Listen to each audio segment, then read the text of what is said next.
Our loving, living Heavenly Father, God of grace, mercy, and peace, we once again come before Thy presence, dear for Lord. We, even as we are meditating a small portion of Thy scriptures, O Lord, make it very clear to us, O Lord. Give us a heart of understanding, O Lord, to see what it speaks unto us, Lord. Help us so that the scriptures may correct our hearts, Lord, and be able to imitate the people who have glorified you, who have honored you, dear for Lord. Committing this time into the precious hands, we pray with thanksgiving in the most sweet and matchless name of our Lord and Savior Jesus Christ. Amen. Let's turn to Luke chapter 8, the first 3 verses. लूका की खुशखबरी बाब number 8 और पहली 3 आयतें हम देखेंगे. Luke chapter 8 and verses 1 to 3. Soon afterwards, he began going around from one city and village to another, proclaiming and preaching the kingdom of God. The 12 were with him. And also some women who had been healed of evil spirits and sicknesses. Mary, who was called Magdalene, from whom 7 demons had gone out. Enough. 2 verses only. थोड़े अरसे के बाद यूं हुआ कि वो मनादी करता और खुदा की बादशाही की खुशखबरी सुनाता हुआ शहर शहर और गांव गांव फिरने लगा. और वो 12 उसके साथ थे और बाज औरतें जिन्होंने बुरी रूहों और बीमारियों से शिफा पाई थी, यानी मरियम जो मगदलीनी कहलाती थी, जिसमें से 7 बदरूहें निकली थीं. This 2 verses seems to be very, very passive.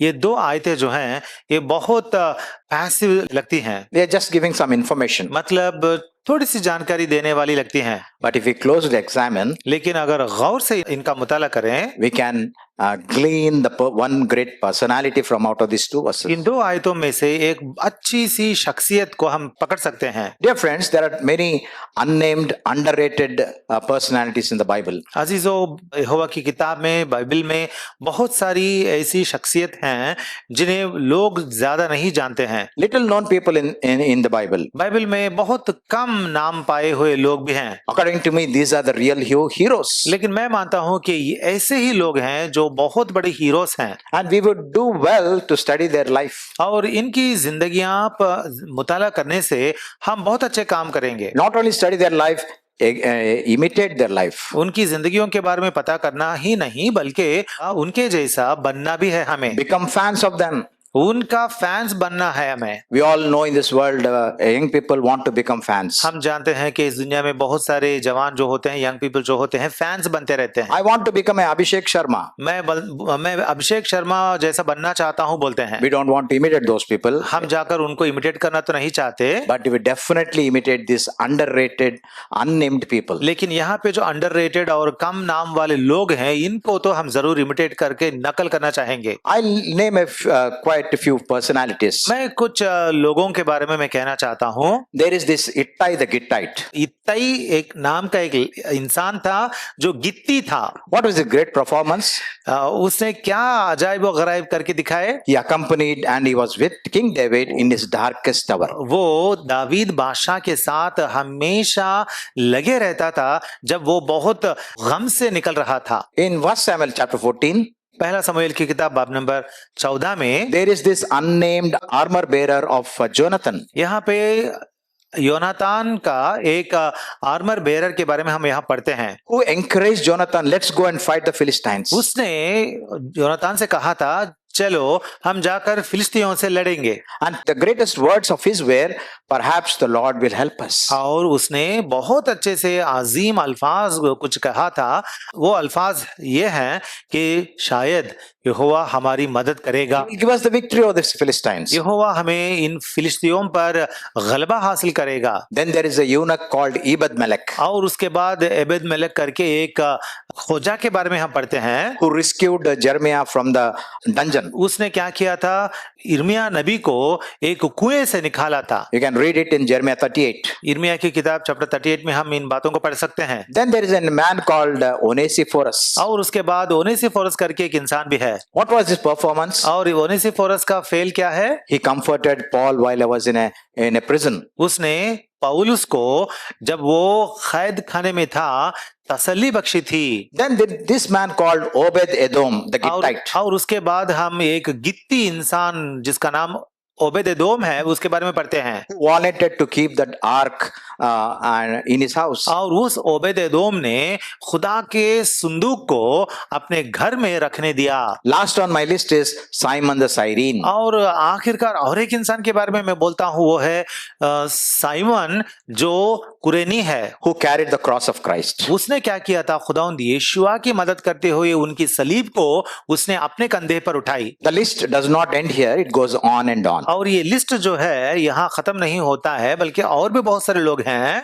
Wondering, you must be wondering, this person, this pastor or preacher is mentioning only men. आप लोग शायद हैरान हो रहे हैं कि ये क्या है भाई, सिर्फ मर्दों का नाम ले रहे हैं। But I'll talk about a little known woman. और मैं कुछ औरतों के भी नाम लेना चाहता हूँ। We are guilty of one sin. Christian fraternity is guilty of one crime, I should say. मैं ये कहना चाहता हूँ कि हम यीशुई लोग जो हैं ये गुनाह तो कर बैठते हैं। We remember Mary Magdalene only on Good Friday and only on Easter. वो ये है कि हम मेरी मगदलिनी को गुड फ्राइडे को और रिजरेक्शन संडे को ही याद करते हैं। And today this is the very woman about whom we will talk. और आज हम सिर्फ और सिर्फ इसी औरत के बारे में जिक्र करते हुए हम बात करेंगे। The Bible itself speaks very little of this great personality. खुदा की किताब में ही इस औरत के बारे में बहुत चंद अल्फाज ही लिखे गए हैं। But whatever little is written of her, लेकिन जितना कुछ उसके बारे में हम पढ़ सकते हैं, it is a ton of teaching for us. हमारे लिए एक टन तालीम जैसा है। The only crime is we remember only on Easter and Good Friday. लेकिन हमारा ये क्राइम जो है, गुनाह जो है, वो ये है कि हम उस औरत को सिर्फ और सिर्फ गुड फ्राइडे और रिजरेक्शन संडे को ही याद करते हैं। Now I'm going to read a verse from Colossians 2. अब मैं कोलोसियों की किताब बाब नंबर 2 से एक आयत पढ़ना चाहता हूँ, because there is one phrase which is very very suitable for this Mary Magdalene. क्योंकि यहाँ पे एक ऐसा फ्रेज है जो इस मेरी मगदलिनी को सुटेबल होता है। Therefore, Colossians 2:6 and 7. Therefore, as you have received Christ Jesus the Lord, so walk in him, having been firmly rooted, now built up in him, established in a faith, just as you were instructed. Underline your Bible, overflowing with gratitude. कोलोसियों की किताब बाब number 2 आयतें 6 और 7। बस जिस तरह तुमने माशियख यीशुआ खुदावंद को कबूल किया, उसी तरह उसमें चलते रहो और उसमें जड़ पकड़ते और तामीर होते जाओ, और जिस तरह तुमने तालीम पाई उसी तरह ईमान में मजबूत रहो, और यहाँ अंडरलाइन करें, खूब शुक्रगुजारी किया करो। What is that one thing that sets out Mary Magdalene from others? दूसरों को मेरी मगदलिनी को अलग करने वाली बात क्या है? Overflowing with gratitude. शुक्रगुजारी से भरना। That's what makes Mary Magdalene a great woman in my sight. मेरी मगदलीन को मेरी नजर में सिर्फ और सिर्फ ये बात ही बहुत अजीम बनाती है। She received Christ. उसने खुदावंद यीशुआ को कबूल किया। Walked with Christ as Luke 8 says. लूका की खुशखबरी बाब नंबर 8 के मुताबिक हम पढ़ते हैं कि खुदावंद यीशुआ की पैरवी की। Rooted and established in faith. और ईमान में वो जड़ पकड़ी और मजबूत बनी। And then overflowing with gratitude. और उसके बाद खूब शुक्रगुजारी करने लगी। So this Colossians 2:6, 2nd chapter 6 and 7, it is an apt verse for Mary Magdalene. तो कोलोसियों की किताब बाब नंबर 2 की 6 और 7 आयतें जो हैं मेरी मगदलिनी के वास्ते ये खूब जमती हैं। By the way, I'll get to heaven definitely. और मैं ये कहना चाहता हूँ, जब मैं यकीनन खुदा की बादशाहत में पहुंचूंगा, I want to find out two people. वहां पे मैं 2 लोगों को ढूंढना चाहूंगा। The little unnamed girl in 2 Kings chapter 5. 2 Kings chapter 5 में जो छोटी लड़की थी जिसका नाम वहां जिक्र नहीं किया गया है, उसको ढूंढना चाहूंगा। Who waited upon Naaman's wife. उसने हमेशा नामान की बीवी के पास रहती थी वो। What a great testimony of that little girl. और उस छोटी बच्ची की ये गवाही कितनी खूब है, देखिए। Secondly, I want to find out that little boy who gave his humble lunch to the Lord. और उसके बाद उस छोटे बच्चे को मैं ढूंढ निकालना चाहूंगा वहां पे, जिसने खुदावंद यीशुआ को अपना लंच दिया था। Underrated people, unnamed people. ये लोग नामवार नहीं है, इनके बारे में जानकारी ज्यादा नहीं है। But they had, through them, our Lord did great things. लेकिन उनके जरिए से खुदा ने बहुत बड़े काम किए। So Mary Magdalene is one of the underrated personalities in the Bible. लेकिन हम ये देख रहे हैं कि मेरी मगदलिनी भी बाइबल में एक अंडररेटेड शख्सियत है, She teaches us a lot of lessons. पर वो हमें बहुत बड़ी सीख सिखाती है। Role model for all believers. यीशु मोमिनों सबों को एक रोल मॉडल जैसी है, Not only for men but for women, for everyone. सिर्फ और सिर्फ मर्दों के लिए नहीं या औरतों के लिए नहीं, बल्कि सबों के लिए। She is misunderstood to be a prostitute. उसके बारे में गलत समझा जाता है कि वो एक जानी है, But there are no supporting verses for her to be accused on that count. लेकिन वो जानी करके उस पर इल्जाम लगाने के लिए कोई भी आयत बाइबल में मौजूद नहीं है। People also frequently associate her with the sinful woman from that city who anointed the feet of Lord. और ये भी समझा जाता है कि यही मेरी मगदलिनी है जो औरत खुदावंद यीशुआ के पास आकर उसके पैरों पर गिरकर मसा करती थी। उस शहर की बहुत बदकिरदार औरत जो आकर खुदावंद यीशुआ के पैरों की मसा करती थी, वो मेरी मगदलिन करके समझा जाता था। No clues to suggest that the sinful woman was Mary Magdalene who anointed the Lord. लेकिन वो गुनहगार औरत जो आकर खुदावंद यीशुआ के पैरों का मसा करती थी, वो मेरी मगदलिन है करके बोलने के वास्ते कोई भी सबूत मौजूद नहीं है। The only identity of Mary is that she comes from a place called Magdala. ये मरियम के बारे में सिर्फ हम इतना ही जानते हैं कि वो एक जगह से आती है और वो जगह है मगदला।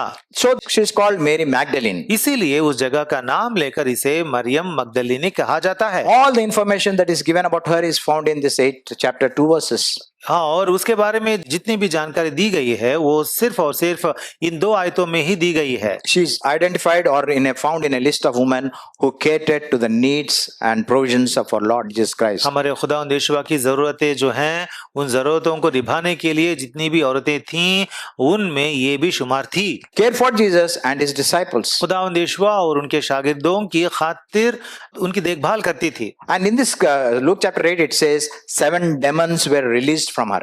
और यहाँ पे लूका की खुशखबरी में हम ये पढ़ते हैं उसके बारे में कि उसके अंदर से 7 बदरूहियां निकाली गई थीं। And the Bible also is not clear what was her old life. और बाइबल में ये नहीं लिखा गया है कि उसकी शुरू की जिंदगी किस तरह थी। All that we know is she is recovered from her old life into a life of health and health. हम तो सिर्फ इतना ही जानते हैं कि उसकी जिंदगी बहाल की गई थी, सेहतमंद की जिंदगी बनाई गई थी। From demonic possession she got a new life. उसको सातान के कब्जे से उसको रिहाई मिली और नई जिंदगी मिली। 7 satanic forces pulling her in 7 different directions. सातान के 7 कुव्वतें उसे 7 तरफ खींच रही थीं। But now after Jesus entered into her life, लेकिन जब खुदावंद यीशुआ उसकी जिंदगी में दाखिल हुए, there was only one voice of Jesus ministering एक at ही her. आवाज निकल कर आ रही थी, वो थी खुदावंद यीशुआ की आवाज। So here comes principle number 1. तो यहाँ पे प्रिंसिपल नंबर 1 आता है। It does not matter what your old life is, ये मायना नहीं रखता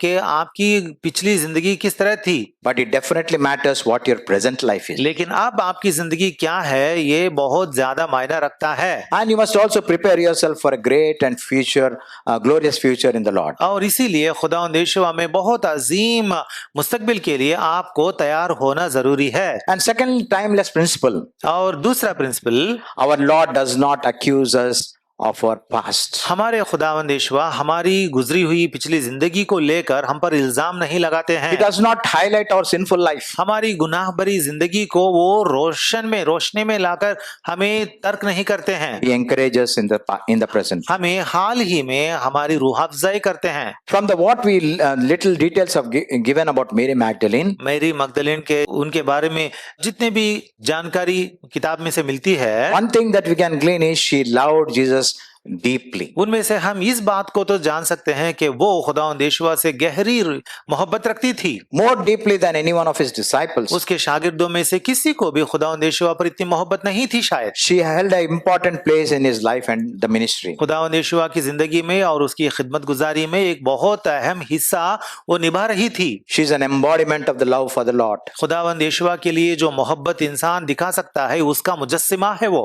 Zealous to serve him. खुदावंद यीशुआ की खिदमत खिदमत करने के लिए बहुत सरगर्म थी। Embodiment of service, embodiment of faithfulness. खुदावंद यीशुआ की खिदमत गुजारी और वफादारी का मुजस्समा थी। We all know, if you read the newspapers, I read a newspaper every morning. अगर हम अखबार हर रोज पढ़ते हैं तो पता चलता है Once in a year, we get this Lifetime Achievement Award साल में एक बार लाइफ टाइम अचीवमेंट अवार्ड लोगों को मिलता है for some excellence. किसी एक्सेलेंस को लेकर। If we were to give a Lifetime Achievement Award for excellence, अगर हमको ऐसा किसी को देना है कि life time achievement award, spiritual excellence, मतलब रूहानी खासियत को लेकर, if I were found in this jury, अगर मैं जूरी में बैठने वाला होता I would हूँ definitely hand it over to Mary Magdalene. तो मैं जरूर यकीनन मेरी मैगदलीन को ही ये अवार्ड दे देता हूँ। She tells us about the 4 pillars of Christianity. क्योंकि वो यीशुयत को लेकर 4 सुतून बताती है। Love for the Lord, पहला सुतून है खुदावंद यीशुआ के लिए मोहब्बत, zeal to follow Him, और दूसरी है उसकी पैरवी करने की सरगर्मी, serve Him, तीसरी है उसकी खिदमत गुजारी, and faithful to Him at any cost. और चौथी है किसी भी हालत में उसके लिए वफादार रहना। All these 4 pillars emanate from single word gratefulness. और ये 4 सुतून जो हैं, ये 4 के 4 वफादारी जो है उससे बनते हैं। If you read, don't take out the Bible. 2 Timothy chapter 3 and verse 2. अगर आप पढ़ेंगे दूसरा तिमोथी चैप्टर 3 and verse 2. 3 और verse 2, There is a list which says what kind of people we see in the last days. अगर वहां पे लिखा हुआ है कि आखिरी दिनों में हम किस तरह के लोगों को देखते हैं। Tucked up in that list is found ungrateful. और उस लिस्ट में हम अनग्रेटफुल लोगों के बारे में भी हम पढ़ते हैं। There were. नाशुक्र। The ungrateful people we find in the last days. हाँ, आखिरी दिनों में नाशुक्र लोगों के बारे में हम पढ़ते हैं। It is the characteristics of the end time people. और आखिरी जमाने के लोगों के दिलों में ये क्वालिटी जो है रहता है। And what was the pillar, one pillar cornerstone in Mary Magdalene's life was gratefulness. और मेरी मगदलीन की जिंदगी में एक सुतून जो है वो क्या था? शुक्रगुजारी। Now we'll trace her life after she was freed of the 7 demons. अब हम उसकी जिंदगी को देखेंगे कि जब ये 7 बदरूहों से छुटकारा उसको मिला था, उसके बाद से उसकी जिंदगी कैसी रही हम देखेंगे। Number 1, पहली बात, she took care of the needs of her Lord. हमारे खुदावंद यीशुआ की जरूरतें जो थीं वो खातिर रखती थी। These women followed Jesus from Galilee and took care of all his needs. खुदावंद यीशुआ की पैरवी करती थी, गलील से लेकर हमेशा खुदावंद यीशुआ की खिदमत करते उनके पीछे जाती थी। Who are the ones who will take care of the needs of others? दूसरों की जरूरतें जो रफा करते हैं वो कौन होते हैं? Yeah, the servants take care of the needs of the master. दूसरों की जरूरतें जो रफा करते हैं वो होते हैं गुलाम या नौकर जो मालिकों की जरूरतें रफा करते हैं या खिदमत करते हैं। Our master is our Lord. हमारे खुदावंद यीशुआ हमारे आका हैं। We are his unprofitable servants. हम तो निकम्मे नौकर हैं। Don't think that when we serve our Lord, we are doing a great service to him. ऐसा मत समझना कभी भी कि हम तो खुदावंद यीशुआ की खिदमत कर रहे हैं तो हम उनके लिए कुछ बड़ा काम कर रहे हैं। One of the words that we should etched in golden letters on the tablets of our heart is servants. हमारे दिलों पर सोने के हुरूफ से अल्फाजों में लिखना है हमें कुछ बातें, और उनमें से एक बात है शुक्रगुजारी। We are servants, unprofitable servants. हम निकम्मे नौकर हैं। When we think over this, when we have this kind of mentality, it gives a great satisfaction to us. जब हम इस रवैये से, इस सोच से काम करने लगते हैं तो हम खुदावंद यीशुआ की अच्छी खिदमतगुजारी कर सकते हैं। And what was this woman doing when the people who were following Jesus? और जब ये लोग खुदावंद यीशुआ की पैरवी कर रहे थे तो ये औरतें क्या कर रही थीं? In verse 3, लूका की खुशखबरी बाब नंबर 8 और आयत number 3, they were contributing to the support out of their private means. ये औरतें अपने माल से उनकी खिदमत करती थीं। Dear friends, the moment we are saved, everything belongs to the Lord. अजीजों, जिस वक्त हम नजात पाते हैं उस वक्त से हमारा सब कुछ खुदावंद के होते हैं। Mary took care of Jesus. खुदावंद यीशुआ की खिदमत मरियम करती थी। We ought to take care of him. हाँ, that the body of Christ. हमें भी खुदावंद यीशुआ का बदन जो है, उनके लोग जो हैं, उनकी ये खिदमत हमें करनी है। We have to step in even when no one asks to serve the Lord. खुदावंद की खिदमत गुजारी करने के लिए जब लोग हमें मद्दू नहीं करेंगे, तब भी हमें आगे बढ़ना है। What do the servants do? खादिम लोग क्या करते हैं? They anticipate other people's weaknesses लोग दूसरों की कमजोरियां पकड़ते हैं, and they strengthen them and they love them and they serve them. दूसरों की कमजोरियां पहचानते हैं और उसके बाद उनकी खिदमत करके उनको मजबूत बनाते हैं। Perhaps the Lord is looking for servants. शायद खुदावंद अपने खादिमों के लिए तालिब हैं। When the life of Jesus was ebbing away from him on the cross, जब खुदावंद की जिंदगी सलीब पर उनसे निकल रही थी, perhaps he must have been thinking like this. उनकी जान निकल रही थी, तो उस वक्त शायद खुदावंद यीशुआ ने ऐसा सोचा होगा, After my death, मेरी वफात के बाद, after my ministry on this earth, जब मैं इस दुनिया से गुजर जाऊंगा, who will take up the job of this gospel? मेरी ये खुशखबरी की मनादी का काम कौन उठा लेगा? Who will be my followers? मेरी पैरवी करने वाले कौन बनेंगे? Who will continue the ministry left behind me? मैंने जो खिदमत छोड़ी है, इस खिदमत को लेकर आगे बढ़ने वाले कौन हैं? We live in an age where Philippians 2:21 is absolutely correct. फिलिपियों की किताब 2 की 21 आज के दिन के लिए यकीनन वो करेक्ट है, एप्ट है।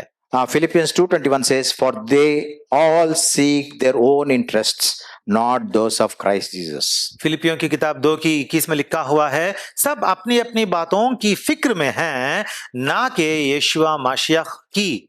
No one seeks Christ's interests. कोई भी खुदावंद यीशुआ की फिक्र में नहीं रहते। We also fall in the same category. हम सब भी इसी कैटेगरी में आते हैं। All the time we are concerned with our earthly things. हमेशा हम इस दुनिया की चीजों के बारे में उनके ख्याल में रहते हैं। Myself, my family, my career.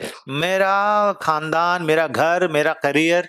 But our Lord is asking a very solemn question. लेकिन हमारे खुदावंद यीशुआ एक गहरा सवाल पूछ रहे हैं। Can I find someone who is taking care of my interest? क्या मुझे कोई मिलता है जो मेरी फिक्र करता है? God is looking for men who can complete the gap. खुदावंद उन लोगों के तलाश में है जो उस गैप को भर सकते हैं। One question comes. एक सवाल हमारे सामने आता है, Why not God use angels? खुदा इन फरिश्तों को क्यों मुस्तमिल नहीं रखता? But one verse says, लेकिन एक आयत लिखा हुआ है, Job 15:15. एक आयत लिखी गई है इय्योब की किताब 15 की 15। मैं पढ़ता हूं, देख वो अपने कुत्सियों का एतबार नहीं करता, बल्कि आसमान भी उसकी नजर में पाक नहीं। తెలుగులో ఏముంటుందంటే ఆయన తన దేవదూతల యందు నమ్మిక ఉంచలేదు. तेलुगु में అదే ఉందమ్మా? Yes. Telugu He doesn't believe in his angels. Telugu में ऐसा लिखा हुआ है कि वो अपने फरिश्तों पर एतबार नहीं करता। But in whom does he believe? लेकिन वो किस पर एतबार करता है? Unprofitable servants like you and me. आप या हम जैसे, मुझ जैसे निकम्मे नौकरों पर। In 1 Timothy chapter 1 verse 12 says, 1 Timothy chapter 1 verse 12 में लिखा हुआ है, Paul says, वहां पे पौलुस रसूल कहते हैं, his past life, अपनी पिछली जिंदगी के बारे में वो कहता है 13, okay. अगरचे मैं पहले कुफ्र बकने वाला और सताने वाला और बेइज्जत करने वाला था। but what did how did God repose faith in Paul? लेकिन इस तरह के इंसान में भी खुदा ने अपना भरोसा किस तरह रखा? He considered me be faithful and put me into service. तो भी मुझ पर रहम हुआ और मुझे वफादार समझकर खुदा ने मुझे खिदमत में लगाया करके कहते हैं। Paul again says the same thing, 1 Thessalonians 2 and verse 4. पहले थेस्सलोनियंस 2:4 में वही बात पौलुस रसूल दोहराते हैं। Yes, he has considered me faithful and given me this ministry. वो कहते हैं कि खुदा ने मुझ पर भरोसा रखकर मुझे ये खिदमत सौंपी। Have we any time found out this is the greatest privilege God has poured upon us? क्या आपने कभी समझा या सोचा कि खुदा ने इस खिदमत को लेकर एक बहुत बड़े इस्तेहकाक के तरीके से आप पर ये खिदमत नाजिल की है? He calls us faithful people in spite of our unfaithfulness. हम तो भरोसेमंद नहीं हैं, फिर भी खुदा हमें भरोसेमंद कहता है। So the first thing, Mary Magdalene, she took care of our Lord. तो पहली बात यह है मगदलीन मरियम के बारे में कि वो हमारे खुदावंद की खबर रखती थी। What is the second thing? और दूसरी बात, John 19 and verse 25. यूहन्ना की खुशखबरी 19 की 25। Read very carefully. This verse says, now besides the cross of Jesus stood his mother's sister, Mary, the wife of Cleopas, and Mary Magdalene. और यीशुआ की सलीब के पास उसकी माँ और उसकी माँ की बहन मरियम, क्लोपास की बीवी और मरियम मगदलीनी खड़ी थीं। She was at the cross. वो मरियम मगदलीनी सलीब के पास खड़ी थी। What does the cross symbolize? सलीब किस बात को याद दिलाती है? Punishment, सजा tragedy, और ट्रेजेडी, disappointment, डिसअपॉइंटमेंट, sorrow, गम, greatest of all, injustice. और इन सब से भी ज्यादा नाइंसाफी। But we know it is the power of God unto salvation. लेकिन हम जानते हैं कि सलीब इंसान को नजात दिलाने वाली खुदा की कुदरत है। So after our born again experiences, तो नजात पाने के बाद our perspective of the cross changes. हमारी नजरिया जो है सलीब के वास्ते वो बदल जाती है। It becomes the most revered place. सलीब आपके लिए बहुत पाक जगह बन जाती है। It becomes the place where we have to resort to time and again. सलीब इस तरह की जगह बनती है जहां पे हम हमेशा बार बार जाने के लिए पसंद करते हैं। There on that wooden frame, और उस लकड़ी के सलीब के पास we can smell the fragrance of the love of Christ. वहां पे हमारे खुदावंद यीशुआ की मोहब्बत की खुशबू हमें मिलती है। And besides that cross, Mary Magdalene stood. और उस सलीब के बगल में मरियम मगदलीनी खड़ी थी। She was present at the cross. वो सलीब के पास खड़ी थी। Her eyes was focused on the cross. That's the second thing of Mary Magdalene. उसकी नजर सलीब पर रहती थी। वो है मरियम मगदलीनी की दूसरी खासियत। When we are in a crisis, जब हम भी एक क्राइसिस में आ जाते हैं, the best place to hang around is the cross. हम कहाँ जाकर वक्त बिता सकते हैं? सिर्फ और सिर्फ सलीब के पास। Who will separate us from the love of Christ? खुदावंद यीशुआ की मोहब्बत से हमें कौन जुदा कर सकता है? The verse has 8 things. वहां पे Sufferings. वहां पे 8 बातें लिखी गई हैं जो सफरिंग्स हैं। But in all these things we are more than conquerors. Romans 8. लेकिन रोमियो की किताब बाब नंबर 8 के मुताबिक इन सारी अजियत में, तकलीफों में हम गालिबों से ज्यादा गलबा हासिल करने वाले हैं। My dear friend, the servant of the Lord is faithful. अजीजों, याद रखना, खुदावंद यीशुआ का खादिम जो होता है वो वफादार होता है। Faithfulness to our Lord is the only escape route in our storms of life. हमारी जिंदगी के तूफानों में वफादारी जो खुदावंद के लिए हम दिखाते हैं वही है हमें जो खड़ा रखती है। The cross is the only place where we can resort to and we found safe. खुदावंद यीशुआ की सलीब ही एक ही जगह है जहां हम जाकर महफूज रह सकते हैं। So what's the extraordinary thing about Mary Magdalene? तो मरियम मगदलीनी के बारे में खास बात क्या है? Number one, she took care of the needs of Lord. पहली बात, खुदावंद यीशुआ की जरूरतें जो थी उनके बारे में वो ख्याल रखती थी। No self-interest. उसकी सेल्फ इंटरेस्ट कुछ भी नहीं थी। Secondly, she focused on the cross. दूसरी बात, उसने सलीब पर अपनी नजर डाली। And third thing, और तीसरी बात, Mark chapter 16 and verse 3. मरकुस की खुशखबरी 16 verse 3. आयत नंबर 3, 16 की 3। और आपस में कहती थीं, हमारे लिए पत्थर को कब्र के मुंह पर से कौन लुढ़काएगा? This was the discussion of the people, of the women. ये गुफ्तगू उन औरतों के बीच में हो रही थी। Mary Magdalene was also there. और यहाँ पे मगदलीनी मरियम भी मौजूद थी। They had come to the tomb to anoint the body of Lord Jesus Christ. ये औरतें जो हैं खुदावंद यीशुआ की लाश जो है उसको अनॉइंट करने के लिए कब्र के पास ये औरतें आई थीं। And this was their question: Who will roll away the stone और for us? उनका सवाल ये था कि हमारे लिए पत्थर को कब्र के मुंह पर से कौन लुढ़काएगा? We call it a mission impossible. इसे हम कहते हैं mission impossible. Men may attempt to remove that stone, roll away that stone. मर्द जो होते हैं वो लोग आकर कोशिश करके उस पत्थर को लुढ़का सकते हैं। But women did not have even the courage to go anywhere near that tomb. लेकिन औरतों को तो उस पत्थर के करीब जाने की हिम्मत भी नहीं रहती। They were physically weak. क्योंकि वो लोग जिस्मानी तरीके से कमजोर होती हैं। An impossibility staring at them. और उस पत्थर को देख के उसे लुढ़काना तो नामुमकिन है उनके लिए। But this thing that came to their mind is, we must remove that stone and anoint the body of the Lord. लेकिन उनके दिल में ये ख्याल तो आया था कि उस पत्थर को निकाल कर हमारे खुदावंद यीशुआ के बदन को खुशबूदार चीजों से मसा करना है। Intense desire. शदीद ख्वाहिश थी। But to their surprise, लेकिन ताज्जुब की बात है, the impossible was made the possible. वहां पे नामुमकिन बात जो थी वो मुमकिन हो गई। The stone was rolled away already. क्योंकि पत्थर पहले से ही वो लुढ़क के बाजू रह गई थी। What's the third thing, great thing about Mary? Maryam के बारे में तीसरी बड़ी बात क्या है? Willing to serve beyond her capacity, beyond her capabilities. उसकी कैपेबिलिटी जो है उससे भी ज्यादा खुदावंद की खिदमत करना वो चाहती थी। Willing to serve beyond our capacity or capabilities. हमारी कैपेबिलिटी और कैपेसिटी जो है, काबिलियत जो है, उससे भी ज्यादा खुदावंद की खिदमत करने के लिए चाहत रखना। We servants of the Lord grow in the faith when we do the impossible when we do the impossible by placing our trust in the Lord. हमारे खुदावंद पर जब हम ईमान रखते हैं, ज्यादा ईमान रखते हैं, तब भी हम नामुमकिन को मुमकिन बनाने वाले खादिम बनते हैं। Our great God himself says in Jeremiah 32:27, is there impossible? Is there anything impossible for me? यिर्मयाह की किताब 32:27 में हमारे खुदावंद यहोवा खुद पूछते हैं कि क्या मेरे लिए कुछ नामुमकिन है? All that is required is simple prayer. हमारे लिए सिर्फ और सिर्फ इतना काफी है कि हम छोटी सी दुआ मांगते रहें। Help me, Lord, in my weakness. और वो दुआ है, ए खुदा मेरी कमजोरी में मेरी मदद करना। Help me, Lord, in my infirmities. ए मेरे खुदा मेरी कमजोरियों में मेरी मदद फरमाना।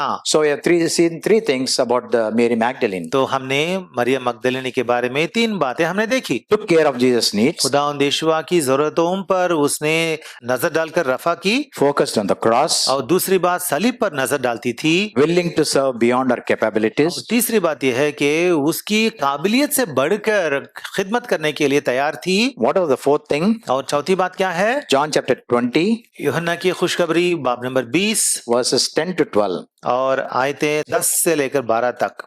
बस ये शागिर्द अपने घर को वापस गए, लेकिन मरियम बाहर कब्र के पास खड़ी रोती रही। Enough. ये शागिर्द कहाँ गए थे? What's that word saying? शागिर्द अपने घर को वापस गए। The disciples left for their homes. या शागिर्द घर चले गए। But Mary was standing outside the लेकिन tomb. मरियम बाहर कब्र के पास खड़ी रोती रही। It was sheer tenacity, audacity. I must be here only. क्योंकि उसके दिल में ये शिद्दत थी और ये जबरदस्ती की ख्वाहिश थी कि मुझे यही रहना है। Everyone left. सब के सब निकल गए। The disciples, so-called 12 disciples of the Lord, they left for their homes. खुदावंद यीशुआ के 12 चेले जो हैं सब के सब निकल गए। But she remained in that place. लेकिन ये औरत वहां रह गई। Clinging onto the Lord when everyone around you fled the scene. आपके सामने जो भी हैं, अगर वो सब के सब खुदावंद को छोड़कर चले जाएंगे, तो भी खुदावंद को आप पकड़े रहें। Everyone departs. सब के सब चले जाते हैं। But I will not leave my Lord. लेकिन मैं मेरे खुदावंद को छोड़ूंगा नहीं। In Psalm 63 and verse 8, I think, my soul clings to the Lord. Na pranamu ninnu anti vembadinchuchunnadi. खुदावंद के कलाम में हम पढ़ते हैं मज़ामिर की किताब में कि मेरी जान तुझसे चिपक गई है। One of the sad words of our Lord हमारे खुदावंद यीशुआ के बारे में एक दिलसोज बात यह है, in John chapter 6, यूहन्ना की खुशखबरी बाब नंबर 6 में, it's a very long chapter. ये बहुत लंबा चैप्टर है। It starts with a multitude. यहाँ पे एक भीड़ के बारे में, भीड़ से शुरू होती, ये बाब शुरू होता है। And finally, when we come to the conclusion of that chapter, और लेकिन जब हम इस बाब के इख्तिताम में पहुंचते हैं, very few people are left. बहुत चंद लोग यहाँ बचे रहते हैं। If you want to minimize your church अगर आपके चर्च को आप मिनिमाइज करना चाहते हैं, from 200 to 20, मतलब 200 से 20 तक कम करना चाहते हैं, you have to do what chapter 6 says. यूहन्ना की खुशखबरी 6 में जो लिखा गया है, ये बातें करना। Very hard and serious words given by the Lord. खुदावंद यीशुआ ने बहुत मुश्किल और शदीद बातें कही थी। The people said this is a very hard saying. Who can accept it? संगीन बातें खुदावंद यीशुआ ने कही थी और लोगों ने कहा ये बातें तो बहुत संगीन है, कौन इनको मान सकते हैं? Everyone left, only the disciples. सबके सब चले गए, सिर्फ शागिर्द लोग बच गए। With sad words, our Lord says, और बहुत गम की बातें हैं। खुदावंद यीशुआ कहते हैं 6 and 67, चैप्टर 6 के 67 में, you do not want to leave also, do you? क्या तुम भी चले जाना चाहते हो?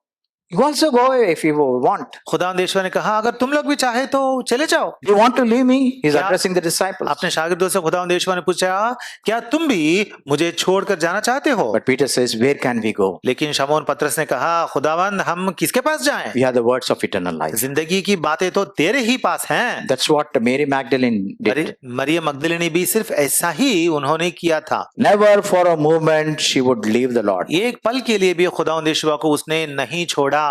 Never for a moment. एक पल के लिए भी नहीं छोड़ा। What's the fourth great thing about Mary Magdalene? Maryam मगदलिनी की जिंदगी में चौथी खास बात क्या है? When everyone fled from the scene, she clung to the Lord. जब हर एक खुदावंद यीशु को छोड़कर चले गए तब भी खुदावंद यीशु को पकड़ी रही। What's the fifth thing? पांचवी बात क्या है? John chapter 20 यूहन्ना की खुशखबरी बाब नंबर 20 and verse 16. और आयत number 16। Jesus said to her, Mary. She turned and said to him in Hebrew, Rabboni, which means teacher. यीशुआ ने उसे कहा मरियम। उसने मुड़कर उसे इब्रानी जुबान में कहा रब्बुनी यानी ए उस्ताद। After the resurrection of our Lord, he appeared to Mary. हमारे खुदावंद यीशुआ की मुर्दों में से जी उठने के बाद खुदावंद यीशुआ मरियम को दिखाई देते हैं। The first words he uttered, खुदावंद यीशुआ ने पहली बातें जो उन्होंने कही थी वो क्या थी? addressed to a person, he said, Mary. एक इंसान एक औरत के मुखातिब होके खुदावंद यीशुआ ने कहा Maryam. And immediately she recognized it was the Lord's voice. और यकायक उसने पहचान लिया था कि वो आवाज जो है वो खुदावंद की आवाज है। My master, my teacher. वो उसने कहा रब्बुनी यानी ए मेरे उस्ताद। What was their present state at that moment? और उस वक्त उसकी हालत क्या थी? She was blind. She was crying. वो रोती रही थी। She was almost blinded to see the Lord. खुदावंद यीशुआ को देख नहीं सकती थी क्योंकि आंखों में आंसू थे। The moment she heard the soft voice of the Lord, there was no confusion for her. लेकिन खुदावंद की उस धीमी मीठी आवाज को सुनने के बाद उसके दिल में कोई भी शक व शुबा की गुंजाइश नहीं रही। This is none other than my master. ये आवाज किसी और की नहीं है, ये सिर्फ और सिर्फ मेरे आका मेरे उस्ताद यीशुआ की है। What the eyes could not accomplish, the ear accomplished. वो जो आंखों से देखकर वो पहचान नहीं सकती थी, लेकिन मतलब आंखों ने उसको दिखाई नहीं दी, लेकिन कानों ने मदद फरमाई और कान से वो पहचान गई। What the eyes could not recognize, the ear recognized. आंखों ने जो पहचाना नहीं वो कानों ने पहचान लिया। It was the sweet voice of our वो Lord. आवाज हमारे खुदावंद यीशुआ की मीठी धीमी आवाज थी। What is the greatness of a savior? एक नजात दहिंदा की खासियत क्या है? He calls us friends. वो हमें दोस्त कहकर बुलाता है। He calls us by our names. वो हमें हमारे नाम लेकर बुलाता है। But what does Satan do? लेकिन सातान क्या करता है? He calls us by our sins. वो हमारे गुनाहों को लेकर हमें बुलाता है। In Isaiah 43:1, there is an example. Asia की किताब चैप्टर 43 वर्स 1 में एक एग्जाम्पल है ना। Jacob, I'm the one who formed you. वहां पे लिखा हुआ है कि याकूब मैं तुझे बनाने वाला खुदा हूँ। Israel, do not fear. Israel तू मत घबराओ। He is calling Jacob by name, Jacob and Israel. खुदावंद वहां पे याकूब को याकूब और इस्राएल करके नाम लेके बुलाता है। What does calling by name denote? नाम पुकार कर बुलाने का मतलब क्या होता है? Intimacy. मतलब वो इंटीमेसी, There is love. मतलब प्यार वहां होता है। There is respect. वहां पे इज्जत होती है There is honor. और वहां पे अजमत होती है। Today in our daily life, अब हमारी रोजमर्रा की जिंदगी में we have the IVRs, interactive voice response. हम इंटरैक्टिव वॉइस रेस्पॉन्स IVR को सुनते रहते हैं ना। What does it say? वो IVR क्या कहता है? For gas booking, gas booking के लिए if you want to speak in English, press 1. वो कहता है अगर आप इंग्लिश में बोलना चाहते हैं तो एक दबाओ। Forego your subsidy, press 9. अगर सब्सिडी छोड़ना चाहते हैं तो 9 दबाओ। And if you want to book a cylinder, press 2. अगर सिलेंडर बुक करना चाहते हैं तो 2 दबाओ। This is our daily life. ये हमारी रोजमर्रा की जिंदगी है। But as servants of our Lord Jesus Christ, लेकिन हमारे खुदावंद यीशुआ के खादिम होने के नाते is there an immediate voice recognition? क्या आप खुदावंद यीशुआ की आवाज यकायक पहचान सकते हैं क्या? There's an interactive voice response, but for us it is immediate voice recognition. IVR बोले तो इंटरैक्टिव वॉइस रेस्पॉन्स है, लेकिन हमारे लिए इमीडिएट वॉइस रिकॉग्निशन मतलब खुदावंद यीशुआ की आवाज और आवाज को यकायक पहचानना। What is the confidence of our Lord? हमारे खुदावंद यीशुआ की दिलेरी क्या है? My sheep hear my voice. मेरी भेड़ मेरी आवाज सुनती हैं। The more we serve in the name of Christ, हम हमारे खुदावंद यीशुआ के नाम को लेकर जितनी खिदमत करते हैं, the clearer his voice, the calling becomes in us. उसकी आवाज और उसका बुलावा जो है हमारी जिंदगी में और साफ होने लगते हैं। Are we sensitive to the voice of the Lord? क्या हम हमारे खुदावंद यीशुआ की आवाज को सुन सकते हैं? There are some people who are not responding to the call of salvation. कुछ लोग होते हैं जो नजात की दावत जब दी जाती है उसे कबूल नहीं करते, But it's very essential that we respond to the call of salvation. लेकिन ये बात बहुत अहमियत रखती है कि हम जरूर यकीनन नजात की दावत के लिए रिस्पॉन्ड करें। So she took care of the needs of Lord, तो वो क्या करती थी? खुदावंद यीशुआ की जरूरतें वो भरती थी, focused on the cross, और सलीब पर नजर डालती थी, willing to serve beyond her capabilities, काबिलियत से ज्यादा खिदमत करती थी, clinging to the Lord when everyone around her fled. सब छोड़कर जाने के बाद भी खुदावंद से मोहब्बत रखते हुए वहां खड़ी थी, Sensitive to the voice of the Lord, खुदावंद यीशुआ की आवाज को आसानी से पहचान सकती थी, and finally और आखिरकार she received a great reward. खुदावंद यीशुआ से बड़ा अज्र उसने पाया। Mark chapter 16 and verse 9. मरकुस की खुशखबरी 16 and verse 9. 16 की 9, 16 की 9। हफ्ते के पहले रोज जब वो सवेरे जी उठा तो पहले मरियम मगदलीनी को, जिसमें से उसने 7 बदरूहें निकाली थीं, दिखाई दिया। पहले मेरी मगदलीन को दिखाई दिया। He first appeared to Mary Magdalene. पहले मरियम मगदलीनी को खुदावंद यीशुआ दिखाई दिए। Is it not an honor to be the first recipient of the news of the resurrection of our Lord and given to a woman? क्या खुदावंद हमारे खुदावंद यीशुआ के मुर्दों में से जी उठने की खबर जो है एक औरत को दिया जाना क्या एक बड़ी इस्तेखाक या प्रिविलेज नहीं है? News of the greatest incident never to be repeated in the history of mankind. इंसान की तारीख में, हिस्ट्री में फिर से नहीं होने वाला एक बड़ा मौजिजा, उसका पैगाम, खबर एक औरत को दिया जाना एक बहुत बड़ी बात होती है। The shepherd were the first given the news of his birth. खुदावंद यीशुआ की पैदाइश की खबर जो है वो पहली बार चरवाहों को दी गई थी। What's the principle here? यहाँ पे उसूल या प्रिंसिपल क्या है? God chooses the only humble people. खुदा सिर्फ और सिर्फ हलीम लोगों को चुनता है। And it's a reward that he gives the mysteries unto them. He gives the rewards or reveals the mysteries to this. और उनको खुदा तोहफे के तौर पर या अज्र के तौर पर अपनी मिस्ट्रीज जो हैं, राज जो है, भेद जो है वो बयान करता है। Luke chapter 2, the first verses, there were many great people, the so-called kings and priests and everything. Names are given. लूका की खुशखबरी में बाब नंबर 2 में बहुत सारे लोगों के नाम दिए गए हैं। But no one was chosen to be given the news of the birth of our Lord. लेकिन हमारे खुदावंद यीशुआ की पैदाइश की खबर जो है उनमें से किसी को भी देने के लिए वो लोग चुने नहीं गए। Shepherds were given that privilege. लेकिन चरवाहे जो हैं, चौपान जो हैं, उनको वो इस्तेखाक मिला था। Mary was chosen to announce the resurrection. खुदावंद यीशुआ की मुर्दों में से जी उठने की खबर बयान करने का इस्तेखाक मरियम को दिया गया था। Our Lord could have appeared to any one of the 11 disciples. हमारे खुदावंद यीशुआ अगर चाहे तो उन 11 शागिर्दों में से किसी को भी दिखाई देते थे पहले। Why did he choose Mary? Maryam को ही क्यों खुदावंद यीशुआ ने चुना? Because our Lord wanted to honor her loyalty. क्योंकि खुदावंद यीशुआ हमारे खुदावंद ने ये चाहा कि उसकी वफादारी की इज्जत किया जाए। Our Lord wanted to honor her faithfulness. उसकी फरमानबरदारी या फेथफुलनेस की इज्जत किया जाए। He gave the weak people of the society, the women, being the first witnesses of his resurrection. उसने चाहा कि मुआशरे के कमजोर लोग यानी औरतों को ये इस्तेखाक दिया जाए। When the world around that place, they did not honor the testimony of women. जब उन दिनों के मुआशरे में, तमाम दुनिया में बाकी लोग औरतों की गवाही को इतना ज्यादा अहमियत जब नहीं देते थे, Our Lord trusted them with this marvelous good news. इस अजीम हकीकत की खुशखबरी की मनादी की खबर खुदावंद यीशुआ ने औरतों को सौंपी थी। How much our Lord reposed his faith in these women, weak women. हमारे खुदावंद यीशुआ कितना ही अपना भरोसा इस औरत पर रखे थे। I'll give you one more principle, timeless principle. और एक कदीम प्रिंसिपल या उसूल मैं आपसे बयान करना चाहूंगा। Faithful servants of God receive rewards both on this side of the heaven and in the next for in the next. खुदावंद यीशुआ के वफादार खादिम जो होते हैं वो लोग इस जमीन पर और उस पार भी खुदा से अज्र पाते हैं। Acts 20:35 it is blessed to give than to receive.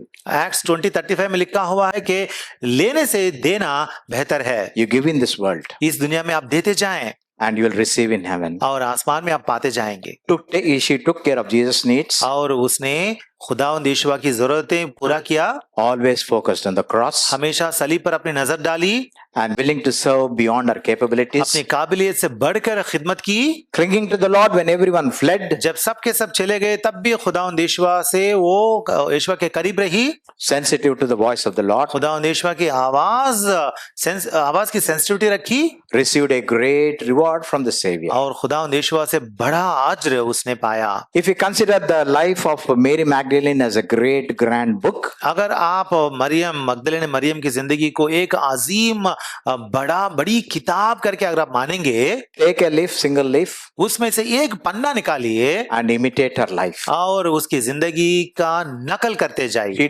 lived a life for God's glory. उसने अपनी जिंदगी सिर्फ और सिर्फ खुदा की तमजीद और जलाल के लिए ही जीने लगी। As we conclude, let this be our determination. इख्तिताम में हमारा भी यही डिटर्मिनेशन इरादा हो। I have decided to follow Jesus, no turning back, no turning back. मैंने खुदावंद यीशुआ का पीछा होना चाहा और मैं लौटूंगा नहीं। The cross before me, the world behind me. सलीब मेरे सामने है, दुनिया मेरे पीछे है। We need to take a determination, attitude or determination from this Mary Magdalene. Mary Magdalene की जिंदगी से हमें इस तरह का डिटर्मिनेशन या फैसला हमें करना है। Even as I conclude, my dear friends, अजीजों, जब मैं यहाँ खत्म करने वाला हूँ, I want to put you a small question. आपके सामने एक सवाल रखकर मैं खत्म करना चाहूंगा। Are you lost in sin? क्या आप गुनाह में गिर चुके हैं? There is good news for you. आपके लिए एक खुशखबरी है। There is a Savior who can turn your ugly past into a glorious future. आपके लिए नजात दहिंदा यीशु मौजूद है जो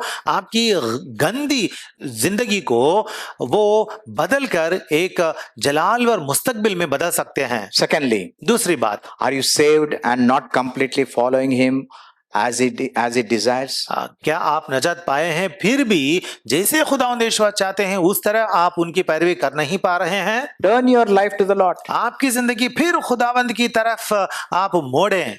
And thirdly, और तीसरी बात, that only thing that can bring a turnaround in your life is to be grateful to the Lord. आपकी जिंदगी में एक टर्न अराउंड करने वाली बात यह है कि आप खुदावंद के लिए शुक्रगुजारी के साथ जिएं। What does gratefulness means? शुक्रगुजारी का मतलब क्या होता है? Contented with what God gives. खुदा जो भी आपको देता है उससे सेर रहना। Yes, God has given me this thing. Let us be grateful. खुदा ने मुझे इतना ही दिया है, इससे मैं खुश रहूंगा। He will give you in His appointed time. और खुदा आने वाले दिनों में उसकी मर्जी और वक्त में आपको देगा। In conclusion, I'll tell you a real story. आखिरकार मैं एक हकीकी दास्तान बताऊंगा। A pastor was going to his church and he was walking, and that place was filled with snow. एक पास्टर साहब अपने चर्च को जा रहे थे और रास्ते में जा रहे थे और उस जगह में बहुत स्नो था। And he had shoes with gaping holes in his soles. Shoes, holes in his soles. और वो जा रहे थे लेकिन उसके शूज में होल्स थे। And even in the socks, they were very light. और सॉक्स भी बहुत हल्के थे। And he could feel the chill as he was walking on the road. और जैसे ही वो जा रहे थे वो चिल जो है, ठंडी जो है वो महसूस करते थे। And he's praying, Lord, I am going to serve you in that church. I am the pastor. लेकिन वो कहते थे, खुदावन मैं तो एक पास्टर हूँ, आपके चर्च में खिदमत करने के लिए तो जा रहा हूँ। What is this? I'm having shoes with gaping holes. और लेकिन ये बात क्या है कि मेरे शूज जो हैं इनमें छेद हैं। This is biting cold outside. और बाहर तो बहुत खा जाने वाली ठंडी है। He started murmuring, complaining. और वो दिल में बुड़बुड़ाने लगा और शिकायत करने लगा, I did so much for my Lord. मेरे खुदावंद के वास्ते मैंने बहुत कुछ किया है, So many sacrifices. बहुत कुर्बानियां मैंने की है। Look now, I have shoes with holes. लेकिन अब देखो मेरे शूज जो हैं उनमें होल्स हैं। And then he took a turn, a bend in that road. और उसके बाद उस सड़क में जाते जाते वो मोड़ लिया था, मुड़ लिया। And as he was moving, और जैसे ही वो मुड़कर जा रहा था, he saw a man on a wheelchair. वो उसने एक इंसान को देखा था जो अपने व्हीलचेयर में था। Both his legs were cut off. उसके दोनों पैर काट दिए गए थे। He was pushing his wheelchair and traveling on that cold, snowy road. और वो उस बर्फीला रोड जो था उस पर वो अपने हाथों से वो व्हीलचेयर चलाकर वो जा रहा था। The Lord was talking to that pastor. तब उस पास्टर से खुदावंद यीशु ने बातें की। See, you have legs. देखो तुम्हें तो चलने के लिए तो तुझे पैर हैं। You can walk, you can run. तू चल सकता है, मतलब दौड़ भी सकता है। But that man on that wheelchair doesn't have any. लेकिन उस व्हीलचेयर में जो इंसान है उसको पैर भी नहीं है। Do you not want to be grateful? क्या तू शुक्रिया अदा नहीं करना चाहता है? Being a pastor, he confessed his sin. हाँ, पास्टर होने के नाते उसने क्या किया? अपने गुनाह को उसने कबूल किया। Lord, I thank you for this whole shoes with these holes. खुदावंद, मैं आपका शुक्र अदा करता हूँ क्योंकि आपने मुझे ये शूज दिए हैं जिनमें छेद हैं। Gratefulness is the greatest characteristics of a Christian life. एक यीशुई जिंदगी में सबसे अहम बात और सिफत या कैरेक्टरिस्टिक्स ये है कि उसकी जिंदगी में शुक्रगुजारी होती है। And that word, one word, aptly describes the life of Mary Magdalene. और वो लफ्ज जो है, वर्ड जो है, वो शुक्रगुजारी लफ्ज जो है मरियम मगदलिनी की जिंदगी को अच्छा सा डिस्क्राइब करता है।